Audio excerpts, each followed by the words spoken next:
जब हमारे founding fathers ने संविधान को बनाया और उन्होंने आरक्षण दिया, तो आरक्षण क्यों दिया गया? आरक्षण इसलिए दिया गया कि जस्टिस के लिए, इंसाफ के लिए, उन कम्युनिटीज़ को जिनसे डिस्क्रिमिनेशन हुआ, अनटचेबिलिटी के शिकार हुए, वो लोग जिनको दबाया गया, तो जस्टिस देने के लिए रिजर्वेशन इसलिए नहीं दिया गया कि इकोनॉमिक ग्राउंड्स पर।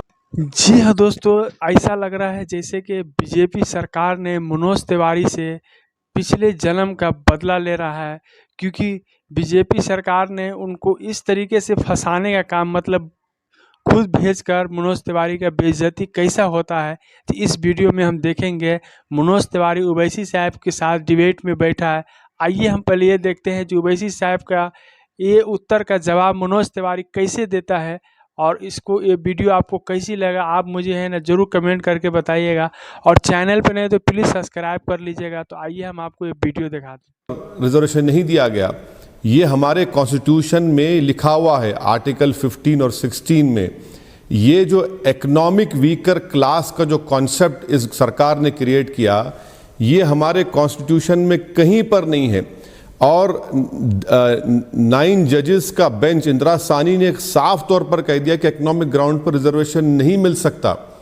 तो ये सरकार अंबेडकर की तौहीन, इंसल्ट कर रही है, संविधान की तौहीन की है, और इकोनॉमिक ग्राउंड्स पर रिजर्वेशन नहीं मिल सकता। अच्छा, आप ये बताइए कि इकोनॉमिक ग्राउंड्स पर मिलेगा तो आपका डेटा है, क्वांटिफाइबल डेटा है कि उन तमाम, नहीं क्वांटिफाइबल डेटा है नहीं है? क्या आप बताएंगे कि कितने ब्राह्मण IAS ऑफिसर हैं, कितने ठाकुर हैं, कितने गुज्जर हैं? नहीं बता सकते आप, आपके डेटा ही नहीं है, इसलिए ये फ्रॉड है।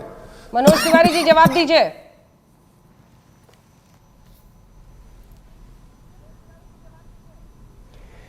देखिए, मुझे एक बात समझ में नहीं आती है अंजना जी, कि जब जब संशोधन हुआ तो क्या वो संविधान का अपमान हुआ?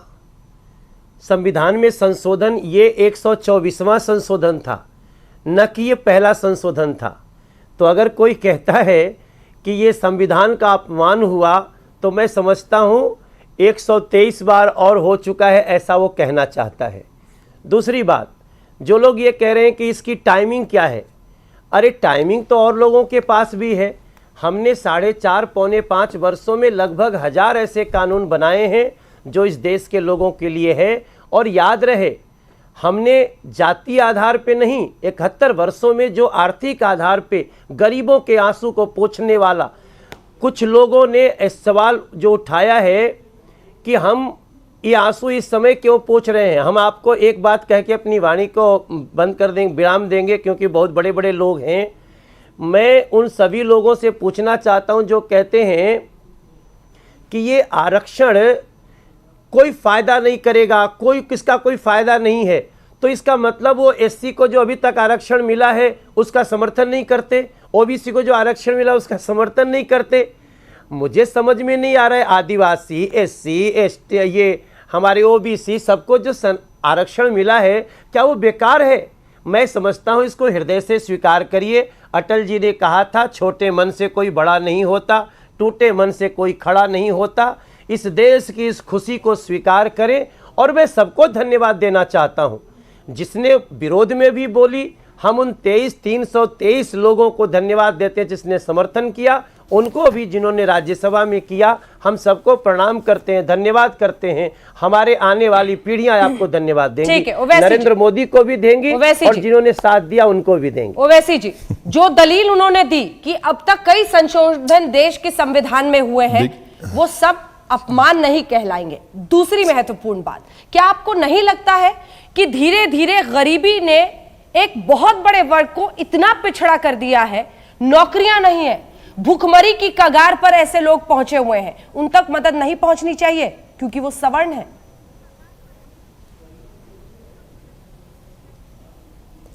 सबसे पहली बात तो यह है कि बीजेपी के जो MP कह रहे थे उनको कॉन्स्टिट्यूशन पढ़ना आता ही नहीं है।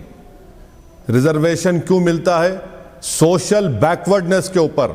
आप कैसे सोशल बैकवर्डनेस प्रूफ करेंगे इसमें? क्या फॉरवर्ड कास्ट में सोशल बैकवर्डनेस होता है?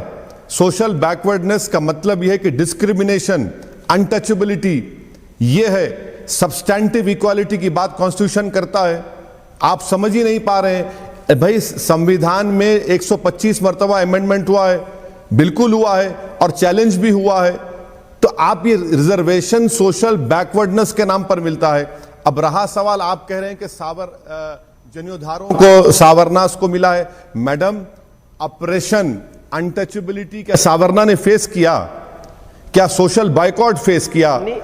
कौन कौन ये चीजें कहां पर आ रही हैं? तो आप सुनिए मेरी बात, आप इकोनॉमिक ग्राउंड्स के ऊपर नहीं दे सकते। जब संशोधन, अरे मैडम, इनको रुकाइए। जब ये ठीक है, अपनी अपनी बारी में बोलते हैं। कितनी छोटी बात कर दी मनोज जी, मनोज जी जैसे ये खत्म करते हैं मैं आपके पास जवाब के लिए आऊंगी। मनोज जी, आपका स्तर कितना नीचा कर दिया। ठीक है, मैं आऊंगी सर, ये अपनी बात पूरी कर ले, ये अपनी बात पूरी कर ले, फिर मैं फौरन आपके पास आऊंगी, अन्य लोगों के पास भी आऊंगी। लेकिन ओवैसी जी, ये बताइए कि संविधान पढ़ना और संविधान में संशोधन करना दो अलग बातें हैं। ये सच है कि अभी तक संविधान सिर्फ सामाजिक पिछड़ेपन को और शैक्षिक पिछड़ेपन को समझता है, मान्यता देता है।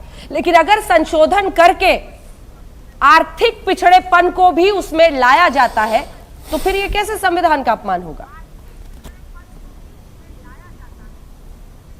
मैडम, वही तो बात आपको बार बार मैं अर्ज कर रहा हूं कि 11 जजेस के बेंच ने कह दिया कि इकोनॉमिक ग्राउंड के ऊपर रिजर्वेशन नहीं दिया जा सकता। 11 जजेस ने। आप बताइए, वो सुप्रीम कोर्ट का 11 जजेस का जजमेंट लॉ है और ये सरकार उस लॉ का वायलेशन कर रही है। और अगर आप जो रिजर्वेशन देते हैं तो आपके पास क्वांटिफाइबल डेटा होना चाहिए। कहां है डेटा, बताइए। और मेरा एक सवाल आपसे, अंजना ओम कश्यप से मेरा सवाल है कि इनकम टैक्स 2.5 लाख तक नहीं दिया जा सकता, 8 लाख वाले को आप देंगे रिजर्वेशन? बताइए कहां का जस्टिफिकेशन है ये? 2.5 लाख पर इनकम टैक्स नहीं है, 8 लाख वाले को आप रिजर्वेशन देंगे? क्या है ये, बताइए। किसको बेवकूफ बना रही है सरकार? ये बहुत बड़ा सवाल है। और ये सवाल मनोज तिवारी जी मैंने भी पूछा था। जिस दिन इस देश में गरीबी की परिभाषा ये हो जाए कि आप 8 लाख सालाना कमाते हैं। अरे मनोज तिवारी जी, आप भी जानते हैं, यूपी बिहार तमाम जगहों पर घूमते हैं, 8 लाख जो सालाना कमा लेगा वो गरीब है। क्या सोचकर आपने किया है? ये समझ से परे है।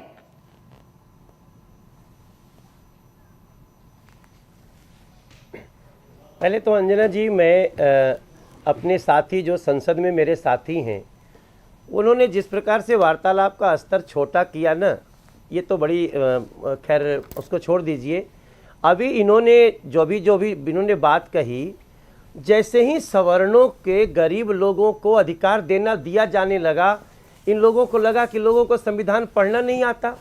ये संसद में बैठते हैं और इनको लगता है कि कोई कानून बनाने वाला जो संसद सर्वोच्च है उससे बड़े किसी जज की बात कर देंगे, किसी 11 जज की बात कर देंगे। इनको पता होना चाहिए कि संसद में बनाया हुआ कानून सर्वोच्च होता है और वो बनाने का अधिकार हम संसद में बैठे हुए लोगों का है। अब ये भैया कैसे आप पढ़ते हो संविधान, मुझे समझ में नहीं आ रहा है। लेकिन याद रहे 2006 में कमीशन बना था, 2010 में उसका रिपोर्ट आया था कि सवर्ण गरीबों को भी, जिसमें मुसलमान भाई लोग भी हैं, आप तो कहते हैं आप मुस्लिम भाई लोगों के बड़े समर्थक हैं, इस बार जब पहली बार मुस्लिम सवर्णों को भी, उनको भी 8 लाख तक के लोगों को दिया जा रहा है, आपको क्यों बुरा लग रहा है? मैं समझता हूं संविधान सबको पूरी आज़ादी देता है, लेकिन संविधान में संशोधन का अधिकार संसद को है और वही संसद ने किया है। मैं समझता हूं नरेंद्र मोदी जी ने जो काम कर दिया है वो ऐसे न जाने कितने लोगों को कुतर्क करने को ही विवश करेगा, ये तर्क नहीं कर सकता। दोस्तों, उम्मीद है जो आपने पूरी वीडियो को वॉच किए होंगे और मनोज तिवारी उनका जो भाषण आप जरूर सुन करता है। तो आई होप आप लोग ये वीडियो कैसी लगे हमें कमेंट करके बता सकते हैं। फिर मिलेंगे एक नेक्स्ट वीडियो के साथ, जब तक के लिए अस्सलाम वालेकुम।